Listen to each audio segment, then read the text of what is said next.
नमस्कार मित्रांनो, 265 ऊसाचा फुटवा व फुटवे नियोजन 1 2 3 4 5 6 7 8 8 फुटवे एकसारखे एक समान 7 फुटाचा पट्टा आहे. ऊसाचा मधला अंतर 7 बाय 1 फुटावर आडवी कांडी लागवड.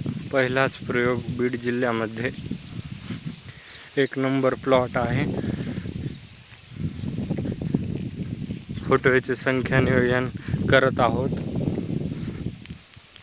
अशा पद्धतीने प्लॉट आलेला आहे.